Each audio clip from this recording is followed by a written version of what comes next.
Hello everyone and welcome to this next installment in our guest webinar series. My name's Ted. I'm going to introduce our guest Nigel in just a second, but let me just read out the brief statement that we always have. Today's webinar is being recorded. Please could everyone ensure that their video is switched off and that you only use first names when addressing others to ensure there's no identification of individuals after the session. We record webinars for three reasons. Firstly, for internal training purposes so that we can get better at delivering the webinar series. Secondly, to provide to our funders as part of our commitments to them. And thirdly, so that trainees like yourselves can watch these sessions back in the future in order to support their career development where they've been unable to attend the live sessions. We store these videos on our secure internal Teams platform and as private YouTube videos, which cannot be accessed without our permission, and we will store these videos for a maximum of 5 years. You have the right to choose to leave the session at any stage if you do not wish to be recorded. If you do choose to leave, we will attempt to hold another unrecorded webinar to accommodate you. If you have spoken during the session and you wish the recording to be deleted, we will do so. Neither Microsoft Teams nor Springboard store any information about you, including your IP address. And for any further information, please visit the news article Understanding Webinars on the Flow platform, where you can see a transcript of what I've just said, and it answers some of the more common questions that pop up. Whew. Good, done. What a mouthful to say, it always is. So everyone, it's my great pleasure to introduce Nigel Robinson, who is the Johnnie Walker Account and Activation Manager for Diageo, who is going to be talking to us today about Johnnie Walker whiskey, as well as a bit of a career chat. And yeah, wonderful to have you, Nigel. Thank you so much for coming on. Let's get cracking. So Nigel, as a brief start, can you tell us a bit about how you got into the hospitality industry and where your sort of first job was and what inspired you to go into hospitality? Yeah, of course, Ted. Thanks for having me along. It's been great over my career to meet so many people in the program, so it's great to kind of share it even further. Yeah, I started bartending while I was at uni and just come up from London. Although I was born here, I came back to Scotland. I just felt like, you know, it's the right time to do it. I had traveled around the world, so I'd kind of seen lots of different things because of my family and stuff. And I was like, oh, Scotland's the best base for me to do it. So I wanted to get a job. I wanted to kind of integrate with the city and learn and meet new people. So I started a job at Indigo Yard, so it's part of the Montpellier group. They're in the West End of Edinburgh, and they literally had just opened up. And back then, there was no bars in Edinburgh. There was only like Scottish pubs, you know, there really wasn't a bar scene. And there was no bars in the West End apart from Ryan's and Wigham's, and there was no bars on George Street, which now is just is the opposite. And you know, back then it was pouring pints. It was a pint of Tennent's, it was a pint of Guinness, it was bottles of Miller and Budweiser, it was a red wine and white wine, and it was a gin and tonic and a vodka and soda. You know, the world of cocktails hadn't taken off then, and it was an amazing journey to kind of do that, because a bit like what Springboard and Learning for Life is all about is that training. Montpellier's did that. So whether I was waiting tables one day or making drinks the next, it gave me quite a breadth of what hospitality was, and just got really sucked into it really, really quickly. Loved the social aspect to it. The customer base was always challenging because it was a powerhouse of a bar. And you take learnings from that. So no, that's kind of where I started and got the kind of the hunger for hospitality from that point of view. Indigo Yard, I have to admit, is one of my favorite bars in Edinburgh, and a place that I can often still be found frequenting. If you were going to describe the style of service in one word, what would you go for? One word, that's difficult. Or a short phrase, perhaps.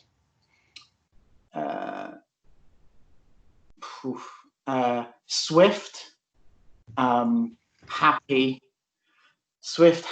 and high standard. It was, you know, it was really thinking about service with a smile. It was, if somebody had a request for it or a complaint, it was dealt with in the right way. Communication was always key to, you know, we had a huge management infrastructure in there. So, you know, it was a real stepping stone for the whole industry to learn. And obviously you look at all their training platforms that have come out of that, because they actually did set industry standard on service and everything. So I might agree. I have to admit, if I was going one word, I would have said busy. Yeah, it's always Yeah. it's always going on. So a bit of background for everyone, guys. The Montpellier Company is one of Edinburgh's most successful individual hospitality companies. They've got about 8 units, all of which are extremely high quality, really nice, great service, and very, very busy. But it's also the company that sort of split off to form the Flow platform that we use for all of our training. And the head office where Flow was originally built is actually just upstairs from Indigo Yard. So very, very, very, very much part of the family as we see it. So you started out bartending at university, and then helped with the setup of the Indigo Yard, and I'm sure other parts of the Montpellier's empire as well. What then route did you take to end up where you are today, working as you do for Diageo with Johnie Walker? Can we quiz you a little bit on your sort of career through to get to that? Because I'm sure a lot of people here will be interested in careers working in brand sales and account management and activation. Yeah, it went totally the opposite way. Okay. And for the right reasons. So I did a degree in graphic design, which has got nothing to do with hospitality or kind of bartending or anything like that, but it gave me the grounding to what I do now. So I worked at Indigo for 3 years through the partnership. I graduated, did some consultancy work in graphic design, but continued to work for the group. I went into a few management roles with them, and then decided, you know what, I better stick to this graphic design lark and kind of get on board with it. I hated it, like literally with a passion, after I left uni. You go to uni and you do these amazing projects. Like I designed the advertising campaign for the new VW Beetle. Like that was just a career highlight. And then I left and then got making people's really boring letterheads and business cards, and you're like coming up with all these amazing concepts, and then they're going, yeah, don't like it, it's too much money or whatever, and you just become like all your design and creativity just went out the window. And I've got, I can't do this because I'm too creative for it, I'm too passionate into it and everything else like that. And what people want is just black and white, kind of very minimalistic, and there's no thought process behind it. So I got quite despondent with it, and I went into kind of more sales roles and very kind of commercial driven. So I worked for high fashion retailers, working along concessions with like Gucci and Armani and everything. And that kind of got my thirst for love kind of for sales and commerciality.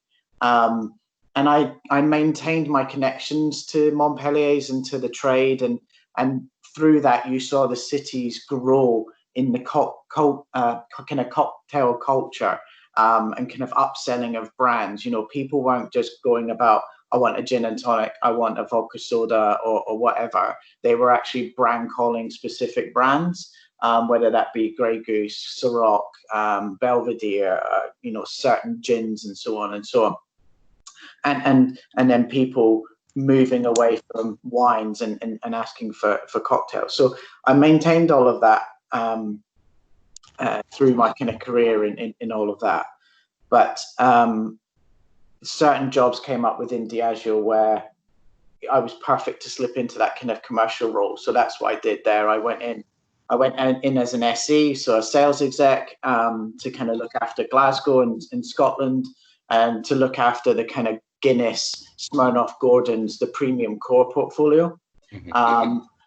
And I then kind of escalated that through to then becoming an account manager and looking after a P&L of investment. So the way that we would operate with multiple retail groups, so somebody that's got 5 or more pubs, we would go for pouring status, and we would start investing in that to secure that business.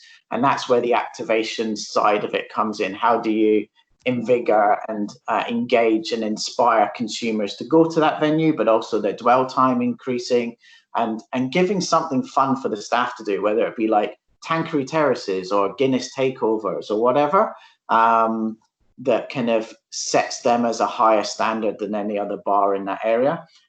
So I got massively into that, and then that kind of enjoyment then progressed me into different other roles within Tanqueray brand team, Guinness brand team, and now fundamentally Johnie Walker. Brilliant. Sounds like quite a path. It's the classic hospitality always pulls you back, once in, never out, because it's the best.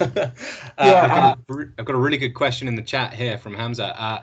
How long did it take you for you to reach a management role working within Montpellier's from when you first entered the hospitality scene? Yeah, it's a good question, and it's difficult to pinpoint a timeline. But kind of advice is that, you know, be restless and really agile with it from the point of view of implement yourself into opportunities. Or a manager's sick. Okay, can I take on a little bit of for this morning? Can I assume certain roles and almost act like a manager? My advice has always been, you know, plan for your next role and act for your next role, but also already think about the role after that. And if you go with that mindset, you almost start assuming that role, and that really speeds up that process, because what it identifies to your peers is that you're going to be able to, you know, with confidence take over that role. I was only working part-time. I was having the life of Riley, really. I was like working a Thursday, Friday night, you know, and having the weekend off, or working a Thursday and a Saturday. I had all the cool shifts, never back-to-backs, and never working the morning. You know, so to really identify that, I wasn't in front of my managers that often, so I had to assume that kind of mentality of thinking, that when I said, look, I'll come and work full-time, that they had the confidence and I had the acumen and the kind of the skill set to kind of do that. So probably, I think if you start doing that, it's a year to 2 years with a group like that, because what you can do is ask for mentors, you can ask to get put on training programs and those kind of things. But I think, you know, steadily, if those opportunities don't come up, you are talking a kind of 2 to 3 year program, because there's so many. Manager means so many different things to so many different outlets. You know, it can be the fact that you have all responsibility of staff, keys, security, stock, money, all of those kind of things. Whereas a manager in maybe a larger group like Drake and Morgan or Stonegate or something like that, you might actually only be a rota person and a key holder. So it's quite difficult to answer the question, but I think, you know, it's not a set out of it's 2 or it's 5 years. I think you make it what you want, seize any moment to it, and act like a manager, even if you're not a manager. Absolutely brilliant answer. Thank you very much. I have to admit, I couldn't agree more. Yeah, you have to put yourself forward in order to get forward, and you've got to work hard. I think you've in part answered quite a lot of my next question. That's a good question. You're ahead of me, but I'm gonna ask it nonetheless. If you're going into the industry and you're going into your first job, or perhaps you're returning to work after a break, or even you've got experience in other sectors, but this is your first taste of hospitality, what advice would you give to people just starting out to enjoy themselves the most, whether they're trying to move up to management or if they're simply trying to learn their job and do it to the best of their ability? Yeah, I mean, relax. That's the worst thing. You know, I watched the program the other day, and this guy was taking a dessert to a table, and he basically dropped the dessert before he reached the table, and you could see he was totally nervous. You know, it's a fun environment, enjoy it, you know, and you know, you'll make mistakes. I've made mistakes, I've done things I shouldn't have done, and you know, don't dwell on them, use them as ammunition, learn from it. You will serve the wrong table. You will deliver a vodka and soda instead of a gin and tonic. You will do all of these things, but that's life. We're human. We're not robots. We can't get everything right first time. You know, the question you asked me about how would you describe Montpellier's and that work ethic? You know, it's service with a smile. You're working in the best industry in the world. You could be selling bin bags. You could be like doing something that's boring, but you're working with, I put out a collection behind me, but like, you know, you're working with some of the best spirits companies in the world, best beer companies in the world. You're in a cool bar. You've got music playing. You've got an environment that's happy and buoyant and whatever. And even if you're working in 5-star, you've got that luxury and that floating aspect. It's kind of, enjoy it. Like I think back to those days, I would literally go back to that tomorrow, because I really did enjoy it. And I've always thought, whenever it comes up to a Diageo reorg, I'm like, what would I do if I get made redundant? And I would go back and I would pull a pint. I would do it. And when I worked on Guinness, I loved standing behind a bar and pulling a pint. There was something about that theatre, specifically with a pint of Guinness, that there's a certain amount of power or that kind of thing. You know, people are standing at a bar looking at you and they want that drink. And you're the one to serve it to them. You're special, you know, and remember that. You're the one that brings them the food. They've looked at a menu, they've read the menu, they're thinking about their food, they're thinking about that next drink, and you're the one that gives it to them. You should enjoy that. You should relish in it. You should celebrate it, and that should drive you in hospitality. Perfect. No follow-up. Absolutely perfect. I love it.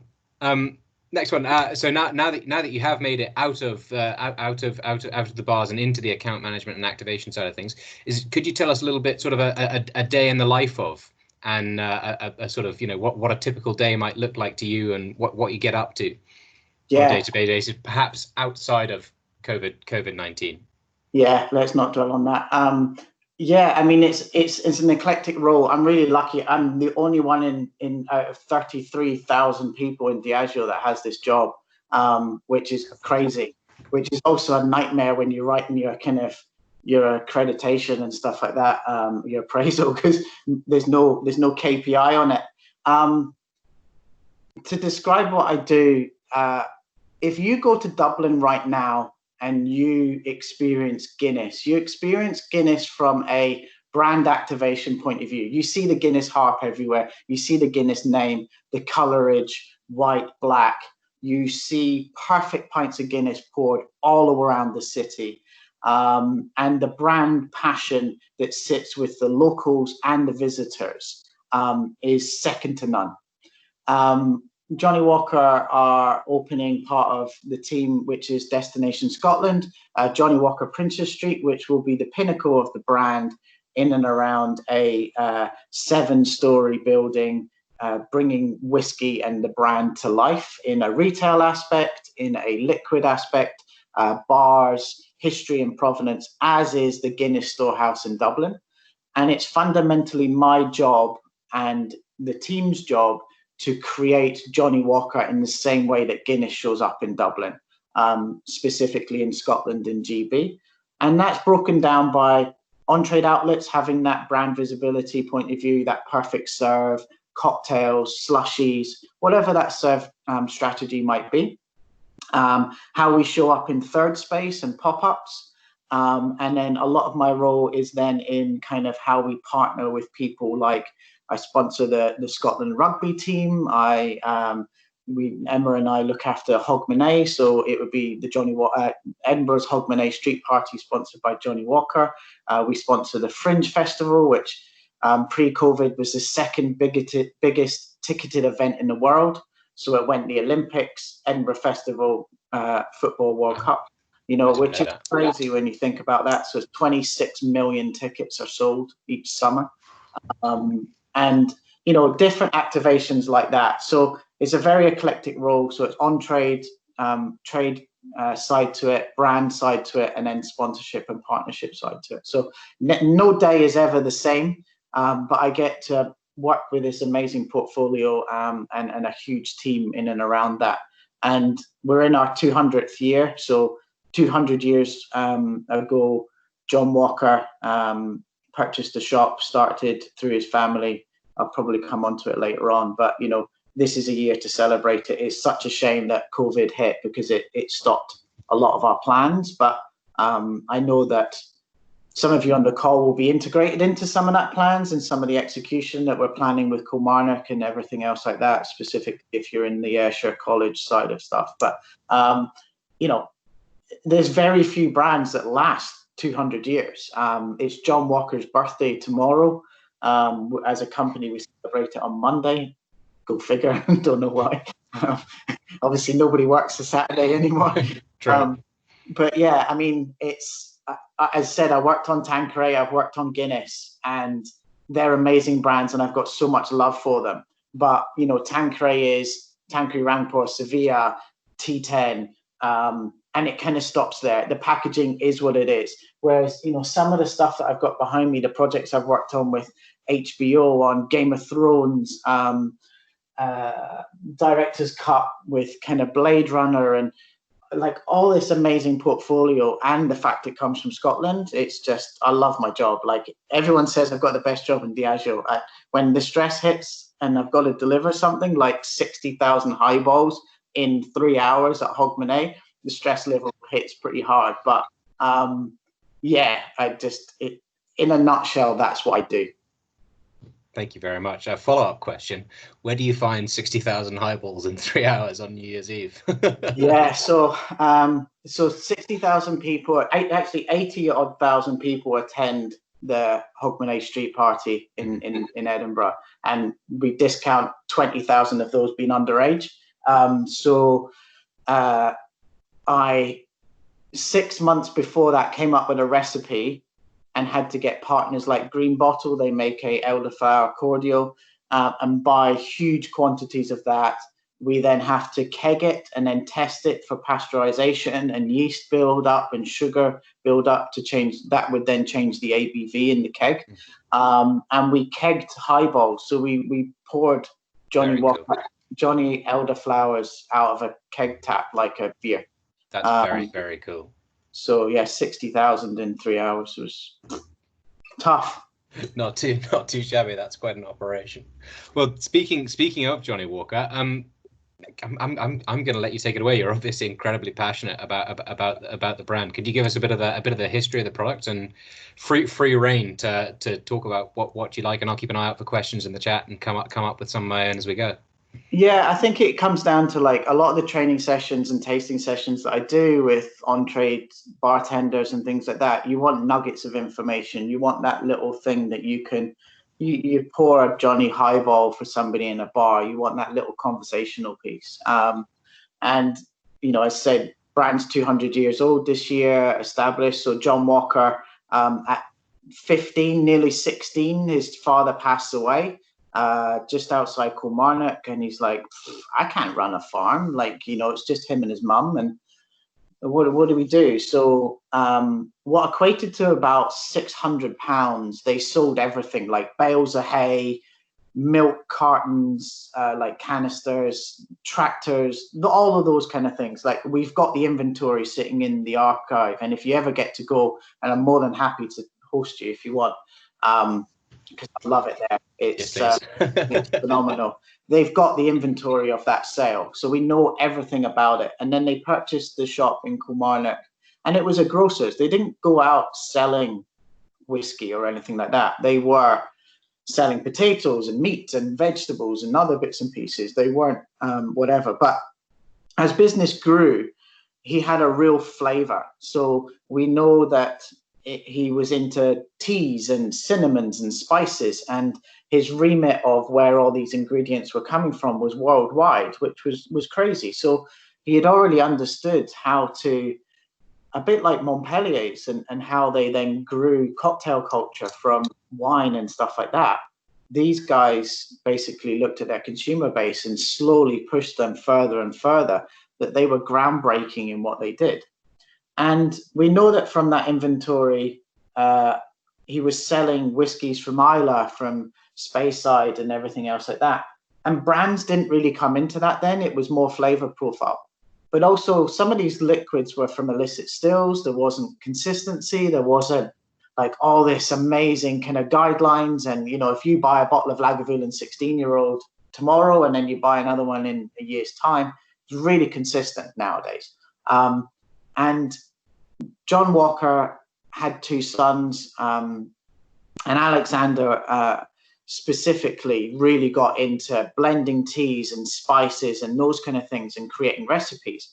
And what he did find out was that the inconsistency in Scotch was so bad that he started blending Scotch for people's flavor profiles.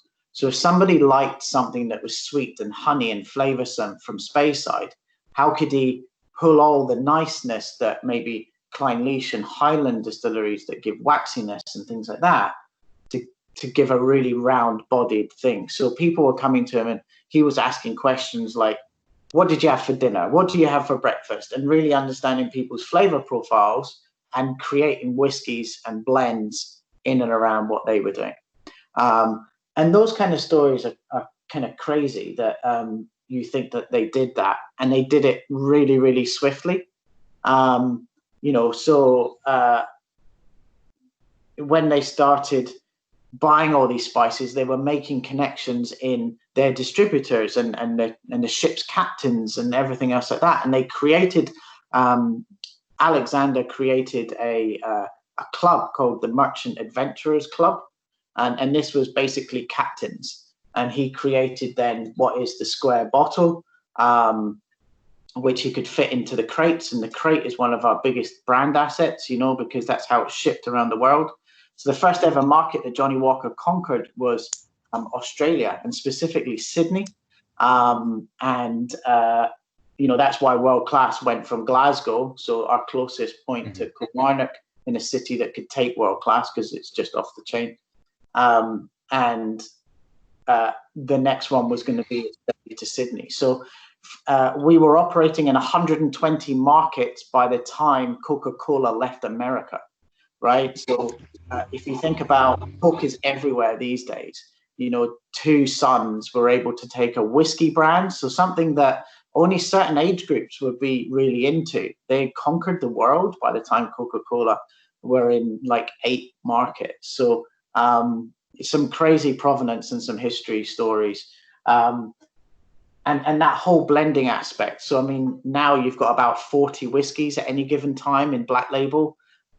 Which is phenomenal for a 12-year-old age statement. And the kind of nuggets of information you can share with a customer is we always use the bottom square. So we talk about our 4 corner platforms on the blending process. So if you take Lowlands, you've got Glenkinchie. So that gives you citrus notes and really kind of honeysuckle and floral bits and pieces. I should have really done this in order. In your islands, so you've got your Isla malt, so you've got Kalila from that aspect that gives it its rich smokiness and its peatiness. Clynelish, your Highlands, gives it that kind of very, very sweet floral waxy consistency.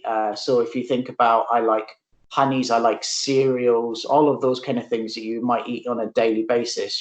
These would be the kind of whiskies you want to go for. So specifically, if you like Gold Label, there's lots of this in that ratio of blend. And then fundamentally, Cardew, so Speyside whiskey. This was the first ever distillery that the family ever purchased. I love the story around this because when we think about diversity and everything in the industry and how we're really looking at pioneering women in our business, my boss's boss is female, my other boss is female, who's running all Destination Scotland is female, who's running Johnnie Walker Princes Street is female.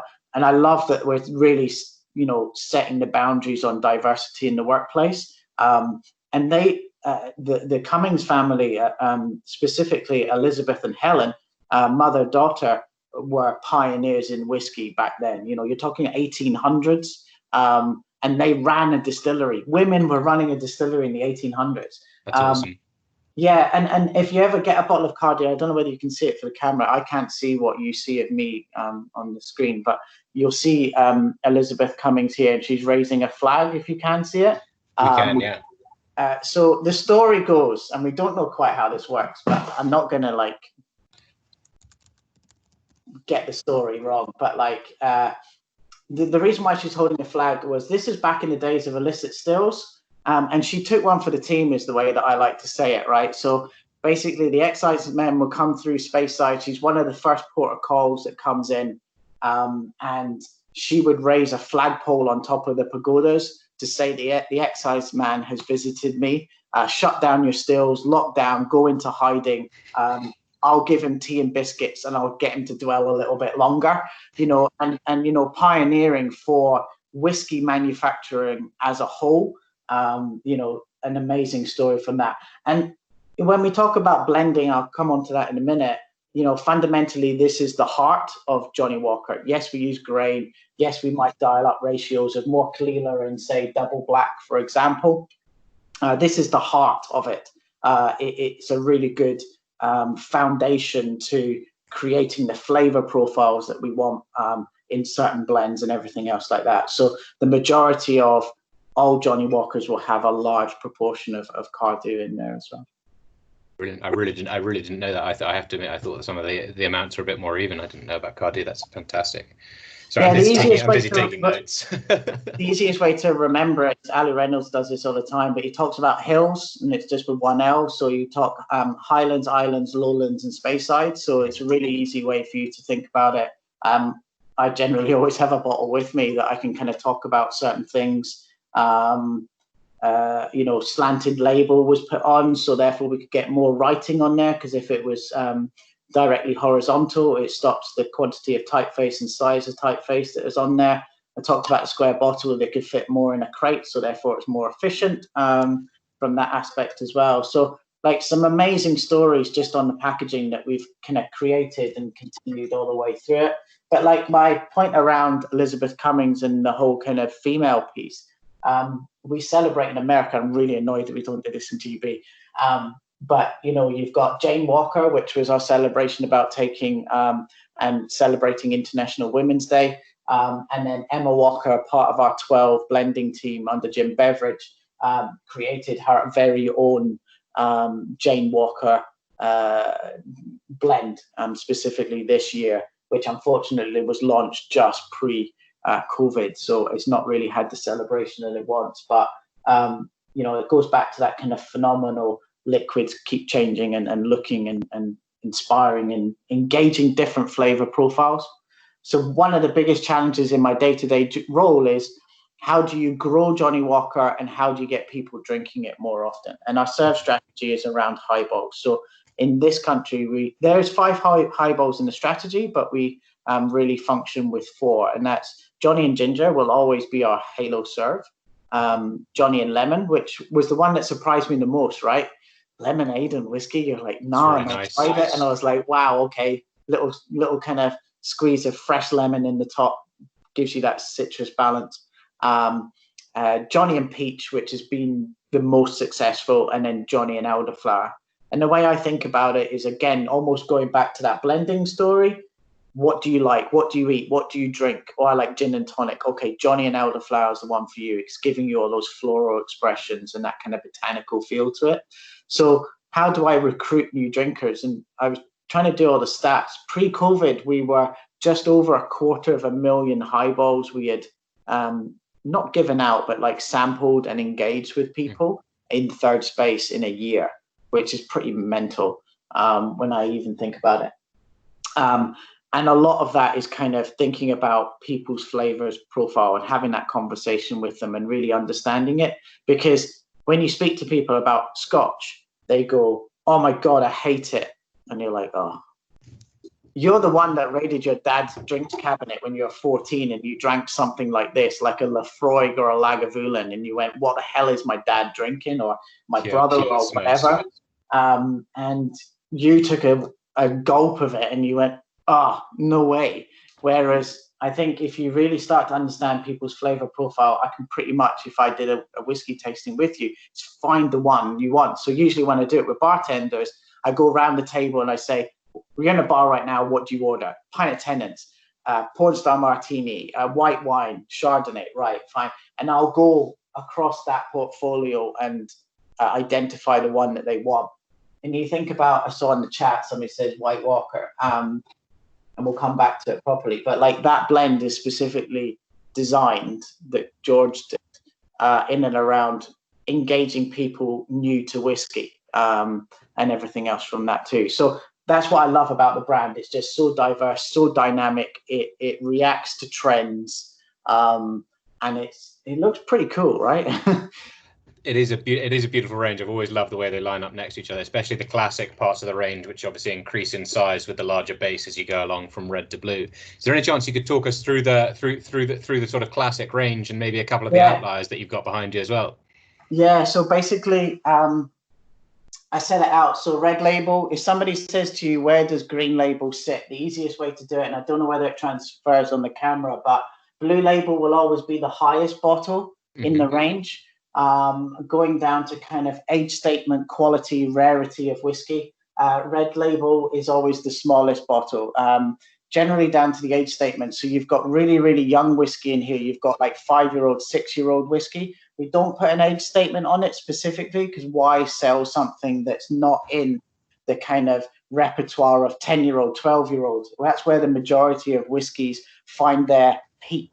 And that's why if you went into a whiskey shop or a bar and you look across everything, Talisker 10, Talisker 12, you've seen the majority of here, 14, 12, 10, so on and so on. So we don't identify that. Red by label, red by nature is how I talk about it. It's spicy, it's young, it's vibrant, it's got a little zing to it. So with ginger ale or ginger beer, it's really fiery. With cola, you still get all that kind of tingling sensation and that kind of youngness that you get through from it. Then you go to the backbone of everything. So everything I generally work off is black label. So 12-year-old age statement, and I talked about kind of 38 to 40 whiskies in there at any time.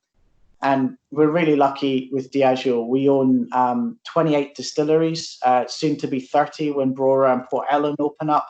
And, you know, there are 20 million casks in Scotland of whiskey at any given time. And Diageo own, depending on what time of year, between 10 to 12 million of those, which is mental. It's like 50% of the total inventory. And when you think about brands like Macallan, Highland Park, etc., that we've got the majority of that, and it's all kind of maturing in that central belt area is really phenomenal. So you've got lots of different things in here, and then you've got the grain distilleries in there as well. So the balance in that is mental. It's crazy. You still get that Kalila smokiness, and when you deconstruct Black Label using those 4 pillars, your Highlands, Islands, Speyside, etc., your Glenkinchie, your Clynelish, your Cardew, your Kalila, you really get into it. Double black, most people think that this then changes the ABV, but it's the same ABV of 40% as Black Label is.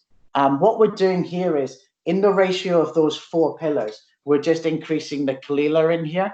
No Lagavulin, just Kalila, and that accentuates the smokiness. One thing I love to do, and if you have some at home or you're working in a bar and you get some, I really encourage you to buy a nip of it and pour it in your hand. I've got Nicola Sturgeon to do this claim to fame.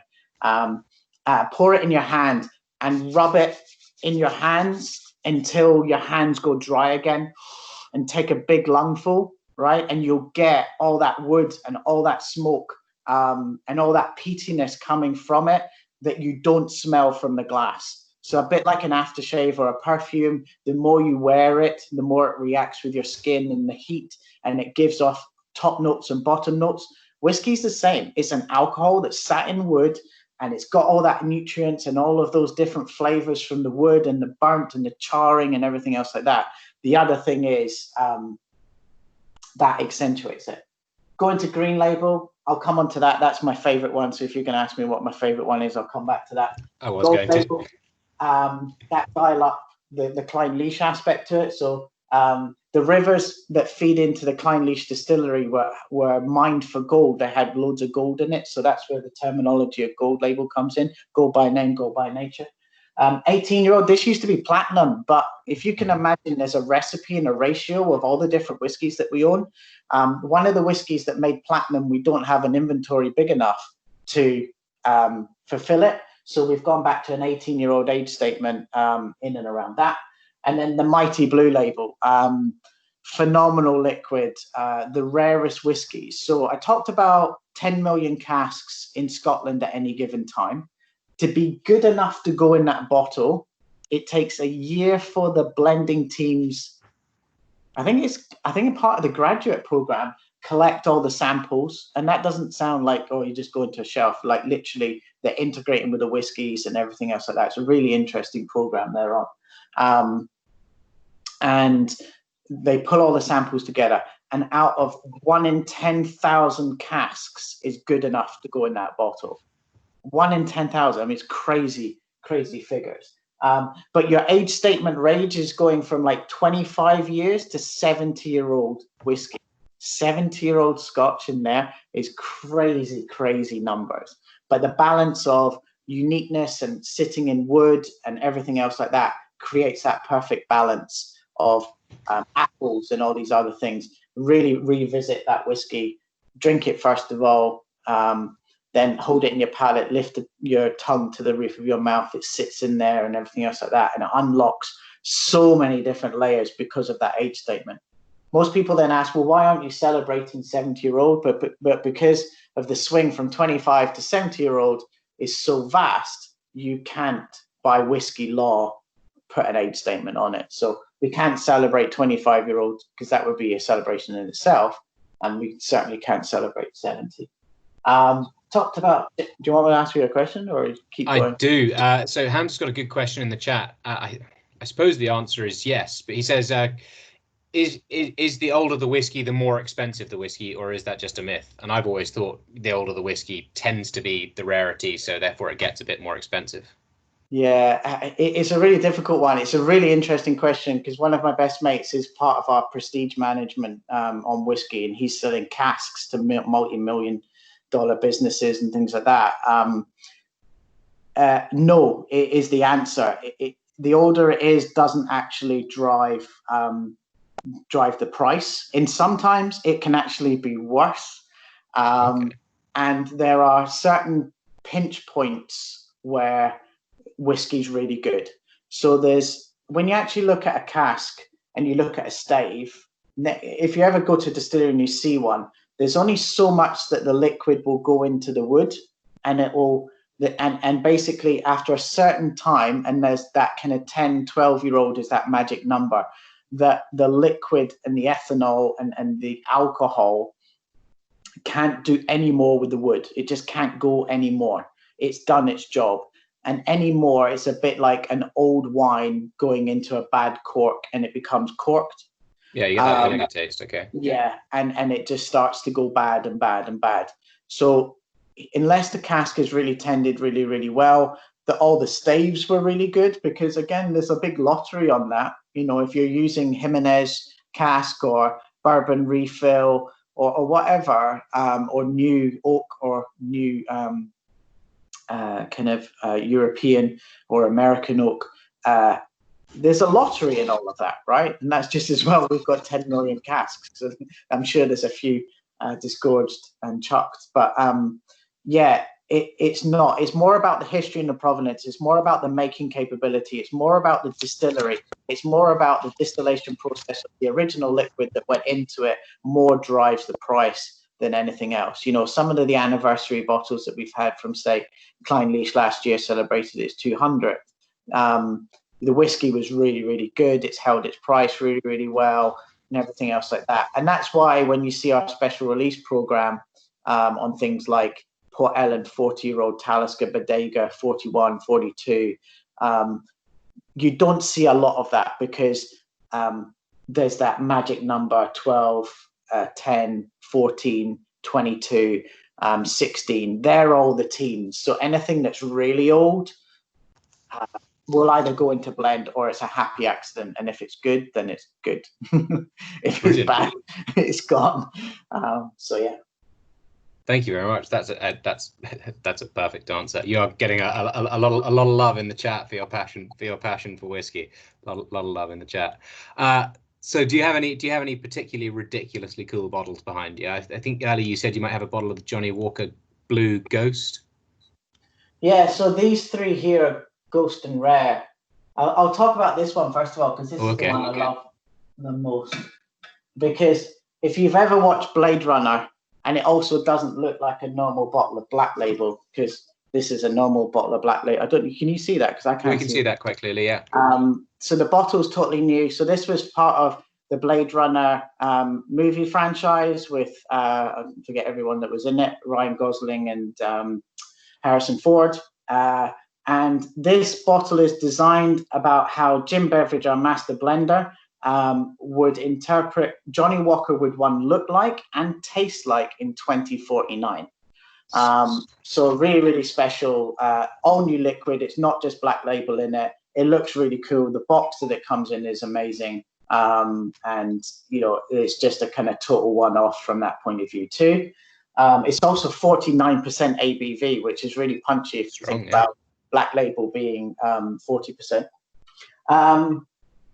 Yeah, I talked about Jane Walker. I just love the whole story around that. The Ghost and Rare program. So it's Blue Label, but I'd love to be able to ask you a question if you knew what ghost means on the chat, but like ghost means that it's a distillery or either a malt distillery or a grain distillery that doesn't exist anymore. So it's gone, it's died a death, and it's now, any liquid that still exists is ghost, it's come back, if you like. So we created the Blue Label Ghost and Rare, so rare whiskies that formulate Blue Label normally, and then we would then halo a certain distillery that was ghost, so Brora, Port Ellen, and Glenorley Royal. If you think a Brora 40-year-old now would cost you in the region of £6,500, the same with Port Ellen for a 70 cl bottle, you have a good ratio of whiskey from those distilleries.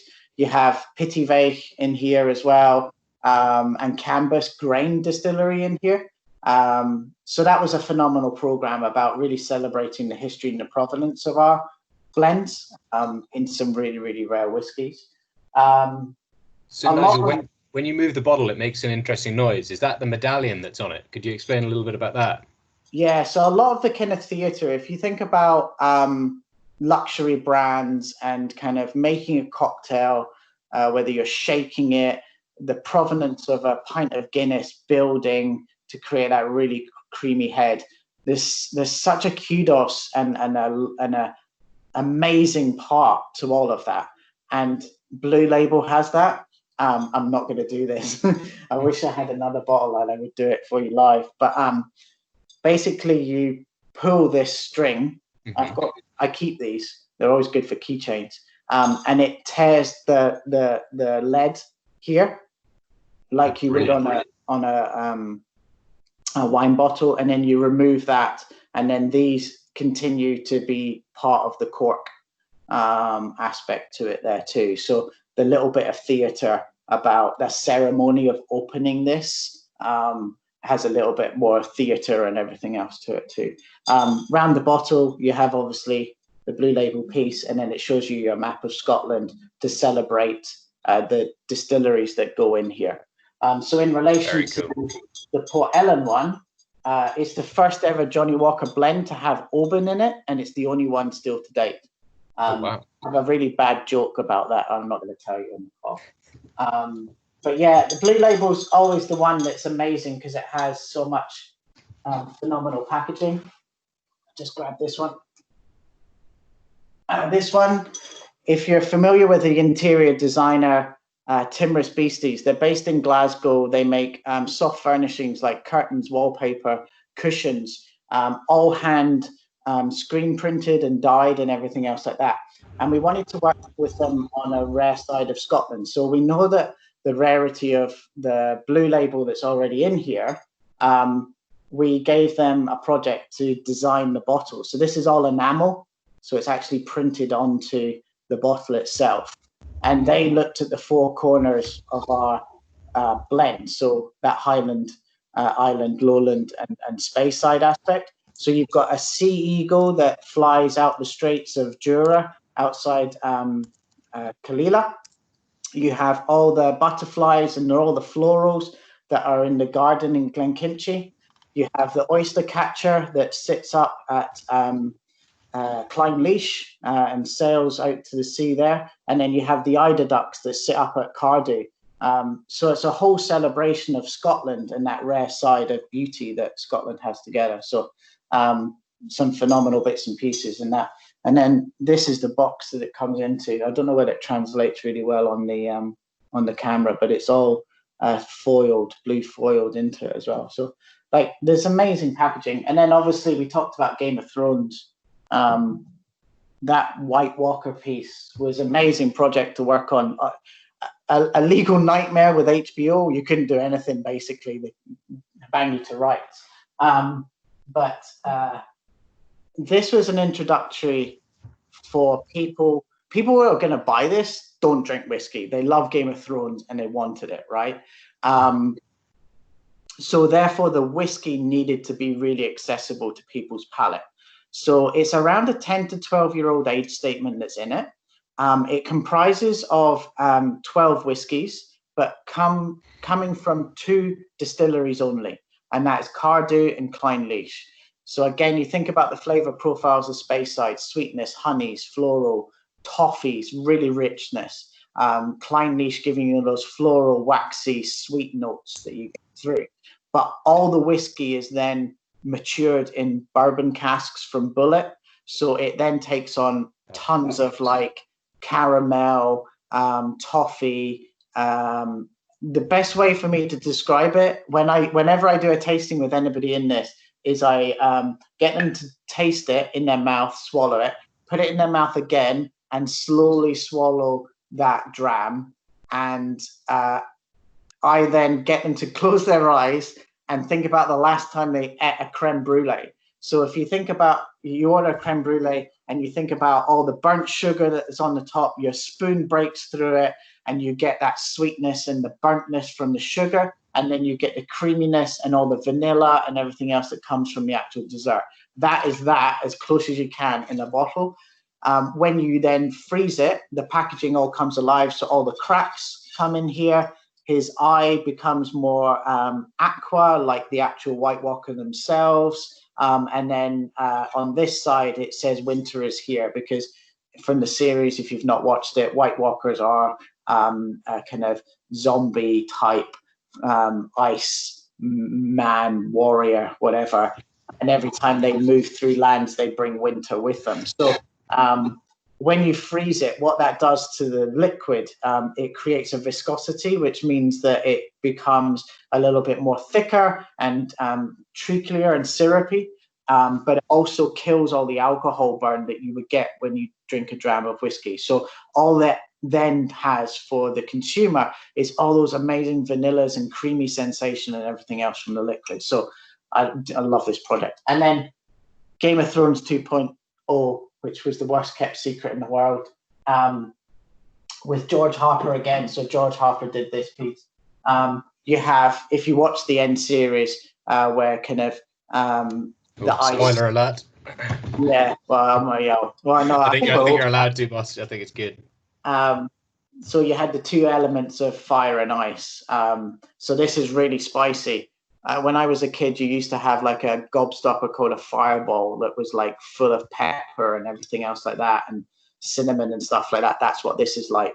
And this has a kind of a duller, fiery aspect to it. But I love these bottles because when you get 4 of them together, you see the wolf or dire wolf that comes through in his body. It goes all the way around the bottle, which is really quite cool. And I got George to sign this one as well. And then the same thing applies to the dragon. Now, this caused my Instagram went off the chain when people started to leak these bottles, because I don't know whether you can see, but there's something fundamentally wrong with this one, and the Striding Man is going in the wrong direction. Oh no! Which caused a brand team like fallout about the messaging in here, because we always talk about the Striding Man going, he's not necessarily coming to you, whereas this one, they wanted to go to battle, so that's why they're facing each other. But you'll always see the Striding Man going in the right direction. Yeah, left to right. So yeah, and then King George, yeah, we're now getting into really expensive liquids. So as I said, Blue Label will always be the biggest bottle, most expensive. But then when we go into other ranges where the age statement or the liquid changes, and what that does is, this is Johnnie Walker, right? And then, excuse me, I don't know whether, again, you'll be able to see it. Can you see this logo here? Very faintly. Okay, so it's the John Walker and Sons logo. Okay. So the liquid in here becomes rarer upon rare. So it moves out of Johnnie Walker blending and it comes into John Walker and Sons. So it's a much more age statement. So going back to the age statements in here, you know, for predominantly in here, your 25, 30-year-old Scotch. This is to celebrate King George V. So King George V was the first royal to gift the royal warrant to Johnnie Walker, to George and Alexander. So this was a celebration blend that's created off of that as well. Very, very cool. What a range. Just the tip of the iceberg. You're not even going into collection and everything else like that. And it's difficult to keep up with it. But, you know, if you think about serves and drinks and things like that, there's tons that you could do with all of this. Absolutely brilliant. So I always say this. I like to say this question for the end. Once perhaps, as the chat would indicate, you might have expired some people as to a career in account management and activation. If someone was looking to go down that pathway and try to, although you say you're the only person at Diageo with your job, which is very cool. But if someone was looking to do a similar role and wanted to go down the hospitality path and then get into that, what sort of top tips and advice might you give them to achieve that kind of destination? Yeah, I think it's open to everyone. You know, account management, whether it's commercial role or whether it's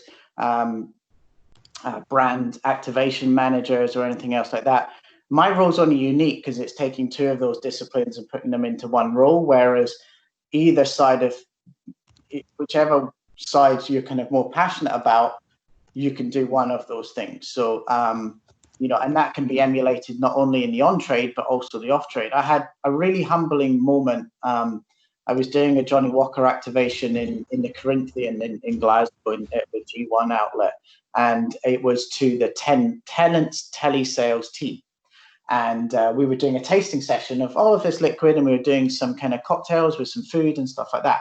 And a guy came up to grab me and he's like, that was brilliant. Really enjoyed myself. Just to let you know, I came through Learning for Life and I'm part of, and I run the Glasgow Central telesales team. And I was like, that's amazing that Learning for Life starts off as kind of, you're talking about bartending, but however far you want to push it, you know, the world's your oyster. So to kind of answer your question, I think the thing is just if you get a LinkedIn profile, bookmark the kind of the job shop, as we call it in Diageo, but there's a LinkedIn portal to it. I'm sure Lucy can kind of share it to you, and that basically updates sales jobs that are going in Scotland or GB. I would encourage you to kind of get into that. The majority of everybody that in there doesn't necessarily have a commercial background, but they understand the on-trade. We also work with an agency called CPM, which is a really good introductory into that world, and a lot of their account execs that have, or account specialists, as we call them, that have worked in those roles are now working in our account management piece. So there's been a big progression for kind of internal candidates from two companies, if you like, from that point of view too. And what they're doing is they actually really get the fun side of it too, because all the account managers will do all the hard work about negotiating and getting something set up. And they're the ones that train the staff and get out there and do the activations and really interact with people. But you're doing it rather than being behind a bar, you're actually doing it with the liquid. So, I mean, that's probably the easiest way to kind of get insight into what the opportunities are to you and what they look like. I would be really encouraged to kind of have conversations with, you know, if you're in a bar and you're working there and everything else like that, and you're seeing the brand reps and the brand ambassadors coming in, just ask us, like, just, we're there. That's our job. You know, don't be fearful. Just ask. These guys love what they do and they want to talk about whiskey like I do. And the way that you can kind of do that is by asking these guys, and they'll give you the nuggets of information. They'll be the ones. Befriend them.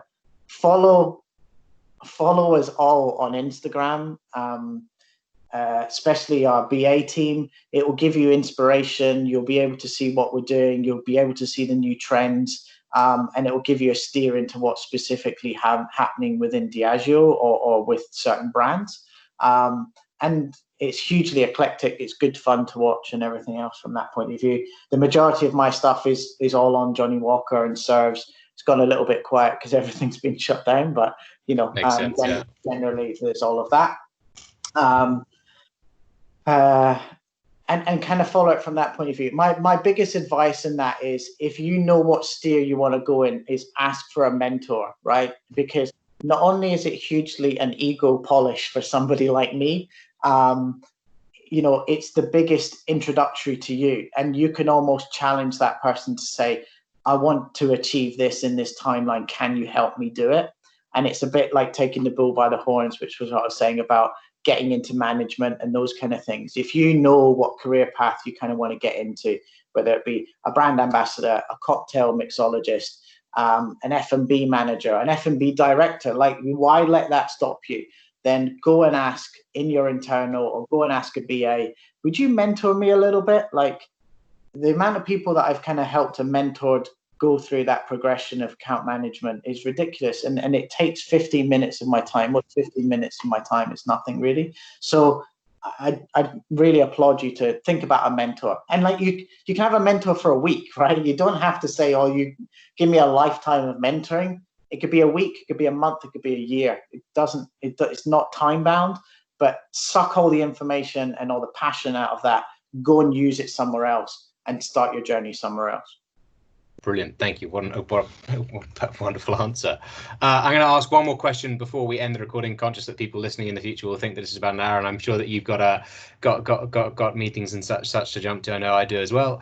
Hamza's asking a follow-up question for people going into account management roles and even brand ambassador roles, etc. Are there any qualifications that are required, and are there any barriers to entry for people who, even like myself, Ted, don't have very many educational qualifications?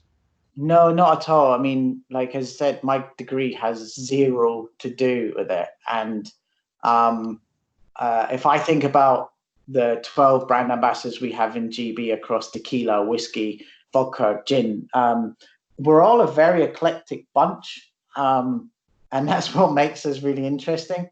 You've got Andy, who looks after Copper Dog. He doesn't have a degree per se. His passion is music and cocktails. And that's what he brings to it. So he's got a real music element, and he's taken Copper Dog into that ritual of, karaoke, whiskey, jazz, guitar music, and that serve around all of that. TJ doesn't have a degree, but got himself really into liquid. The majority of our BAs, if I sent them a menu, I need to do a food pairing and it's 7 courses, they can pretty much give me a serve strategy across that dinner instantly. So if you want to become a brand ambassador, it is not about your past. It's not really about your education or anything else like that. It's about where you've worked, what difference you made to that drinks list in that. What's your liquid knowledge? Do you know about vermouths? Do you know about distillates? Do you know about cognacs and those kind of things? Not necessarily Diageo brands, forget Diageo brands, but what's your liquid knowledge? Do you know about acids? Do you know about balancing of drinks? Do you know about the blueprint of a cocktail as far as it being sweet, sour, so on and so on? That's what our BA community is phenomenal at, and that's what will make you the difference. One thing I would definitely, if it's brand ambassadors you're really thinking about, is enter all the competitions you can. Be strategic when you start going up that pecking order and say, I'm only going to enter 3 or 2 a year, and put all your energy into that. And again, go back to that mentoring point of view. Go to your F&B director, your manager, your GM, and say, I'm going to enter Bacardi Legacy. I'm going to enter World Class, and I want you to give me some time to do it. And then you should be leaning on all your other BAs to say, I want to go on these distillery trips. I want to go on this. What do you think about my serve? Make a drink for them and say, I'm going to be using your brand. Some people ask me for bottles of stock because they're saying, I'm making a Johnnie Walker highball for World Class. Will you give me a bottle of stock? I can't afford one. Fine. You're using my brand. Use it. That could translate into a drink on that menu in that bar. I'm more than happy to don't start sending me shopping lists, by the way. But in that scenario, like, ask for everything. The answer can only be yes or no. So mentor, liquid, passion. That's what I would say. Thank you very much. I promise I won't start sending you shopping lists. I'm lucky enough to have access to the shop at the Edinburgh office to do my stock shopping, so I'm sorted there. I'm going to end the recording there. Nigel, thank you so much for your time. If you'd stick around for a little bit, I'm sure we've got a couple of follow-ups from the team at Springboard. Everyone, I'm ending the recording there. Those listening in the future, thank you very much. So I'm just going to press stop there.